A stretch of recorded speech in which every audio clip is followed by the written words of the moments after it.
I know there's going to be so much comment about Lampard this, tactic this, Lampard out, all this sort of nonsense. That was a real footballing lesson from one of the masters of the game, Pep Guardiola, in that first half, with a tactical switch he made after 10, 11 minutes in the game that just turned the game on its head. Chelsea started off so well. Man City come back and pretty much destroyed us with 2 goals. And then we make a mistake from one of our own free kicks in an attacking area to concede the third. And by then the game was over. I've just literally stopped doing my live match commentary on the game. Everything's still fresh in my mind. I'm just going to try and get some sort of perspective on what happened in that game. And let's get cracking.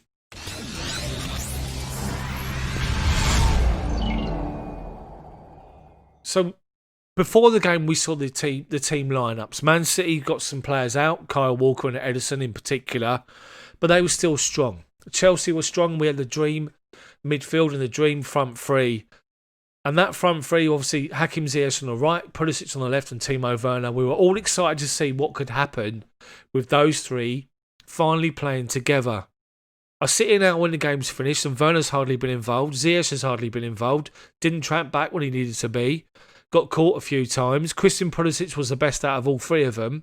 We're trying to do something and create things. Just didn't happen for them today. First 10 minutes of the game, Chelsea started well. Chelsea found some space, put Man City under a lot of pressure, and we were well on top. That's pretty much where it finished for us, the first 10 minutes in the game. I said it in my live commentary, and I'll say it again now. Man City had a throw-in right in front of the benches. Cancelo, their right winger, was pulled by Pep Guardiola, and he gave him instruction. It was noticeable that he was giving him some instructions because Pep had sat and watched what was happening in the first 10 minutes, wasn't happy with it, and then gave an instruction. That instruction was to take Raheem Sterling from playing in the middle of the front three to bring him to the right-hand side. Cancelo, their right back, was then told to push more in towards the middle of midfield to crowd out the midfield with the other three midfielders that are already there, which gave Man City an extra man in the middle. From that moment on, the tactical switch by Guardiola worked for Man City to a T. They are the best footballing team in the Premier League without question. Without any hesitation. Forget Liverpool, forget anybody else. Man City. Their ability with the ball at the feet is outstanding. Their first touch passing is precise.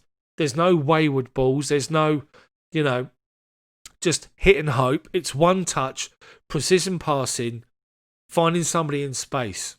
And that's what Man City had after they made the tactical switch. Chelsea's midfield three couldn't live with them. There was always someone with some space. Whether it was Rodri sitting at the base of their midfield, whether it was somebody wide. Man City literally switched to a false nine when they made that switch and put Sterling on the right-hand side. Kevin De Bruyne was the most forward, on average, of the Man City players. He had much more influence going forward. Zuma and Silva didn't have anybody to mark, and they sort of got confused with what was happening. And it's just a complete nightmare what happened after that point. Man City worked the ball out to the left-hand side. A few little sort of quick passes in and around the edge of the box to Gundogan. Foden flicks it to Gundogan, who's left of centre. He lets the ball go through his legs and he spins. And Thiago Silva reacts and goes across to try and challenge him. Gundogan comes on his right foot, curls it into the far corner. Mendy gets fingertips on it. It goes in. It's 1-0. Chelsea are 1 down. And at that point, City are well on top. Chelsea were well on top for 10, 11 minutes. City then took over the game with that tactical switch I'm talking about. And they then scored their second goal. Again, left-hand side. They play the ball wide. Thiago Silva comes across to challenge Kevin De Bruyne or whoever it was and wins a good challenge and forces them out wide. But Thiago Silva's playing left of the centre-backs with Zuma on the right. And with Thiago Silva going across, Zuma's obviously then sort of in two minds where he goes. And Silva doesn't get back into position. And what's happened is Phil Foden has spotted that Silva's left his position. And Foden comes in off the left-hand side into the middle and just sees himself in acres of space in our box. They play the ball into the feet of Foden. He's just in front of our near post, and he just flicks it inside the near post. Mendy can't get there. We're 2-0 down. And it was just shocking. It was just a shock to the system. We were chasing shadows. We couldn't get anywhere near them because of their tactical switch. Now, you can sit as a manager, as anybody, and watch Man City's game, the last few games they've been playing, their shape, and you try to prepare the team to face the opposition in the way they're lining up, in their tactical formations. But when they make a tactical switch and you're rigid in your 4-3-3, and they make a tactical switch to counter what you're doing because they couldn't get near the ball first 10 minutes or so, you have to react, and we didn't, and it cost us 2 goals.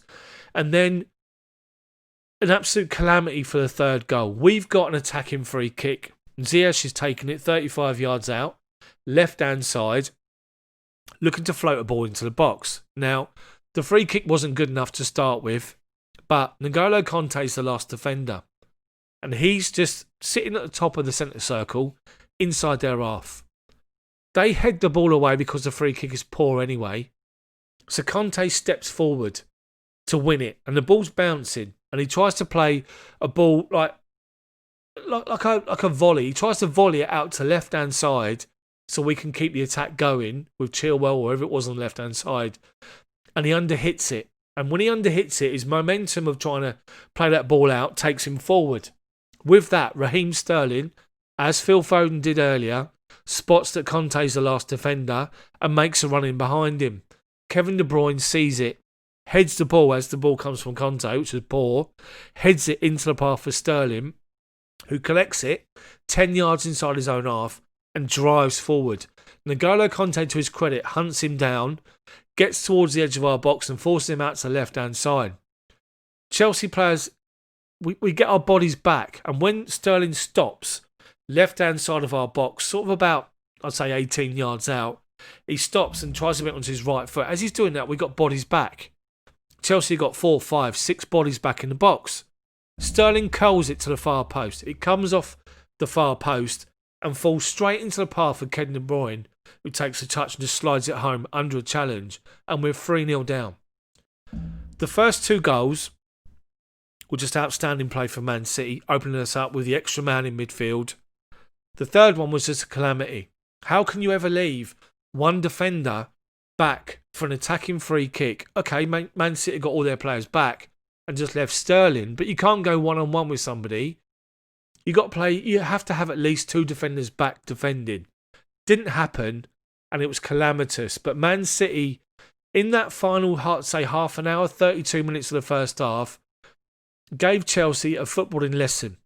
And it's a real indication of how far we still need to go to close the gap. People are talking, you spent 200 million, 220, 230, 240 million in the summer, and you should be challenging. It's not as straightforward as that, because you need to close the gap, and you need to establish that it's not going to happen overnight. Now, there's going to be plenty of calls for Lampard this, Lampard that. Chelsea got no direction. All this negativity is going to come out. And all I'm going to say is we did better second half. Man City sat a lot deeper. They'd already had the game won. Chelsea got their goal late on with Callum Hudson-Odoi. We kept going. And you just fear for the fact that if Man City really kept going, then the way they were playing, we would have been chasing shadows again. Because Guardiola has had how many years in management has Guardiola had? I'm not defending Frank. I'm just making a point. Frank's been in management. This is his 3rd season. Guardiola is a tactical master. Guardiola won Man City that game because he could see what was happening in front of him and he reacted to it. Chelsea are still trying to learn the way they're playing together. It's the first time we've seen the front 3 play together and they were useless. Apart from Pulisic, who was just busy, couldn't really have any end product. And it's a real learning experience today. It's humbling. Some people are saying embarrassing the way we were playing, but when you've got a team as good as they are, and the way they just move people around to condense the midfield to always have an option and outnumber you, you have to take it on the chin. That's the game we've got to take it on the chin with. It's a game we can put to one side and we can learn from, and we just move forward to the next game. Frank, as a manager, needs to learn what to do to react in certain situations. That's without question. But it is not very often that I do this on my channel, a Chelsea channel. But Man City were just outstanding. That first half performance was probably one of the best I've seen all season. And literally man against boys, the tactical master against someone who's learning the game as a manager, learning how to certain situations. And it really just, it was a nightmare, really. So that's it from me. I just want to do an uncut video on the situation with the game as soon as my commentary's finished, and just have your opinions. There's a lot of negativity. There's a lot of Frank this, Frank that. Frank can't do this. Chelsea can't do that. Let's just take stock and just play, like, give plaudits to the opposition for the way they played. They were outstanding. If you like the video, drop a like on the video for me, and then subscribe to the channel if you haven't done so already. But hit the bell for notifications so you don't miss my videos come out, which is pretty much daily. If not, it's every other day. But thank you so much for watching. Try not to be too negative. Just appreciate a good footballing team like Man City. See you guys next time.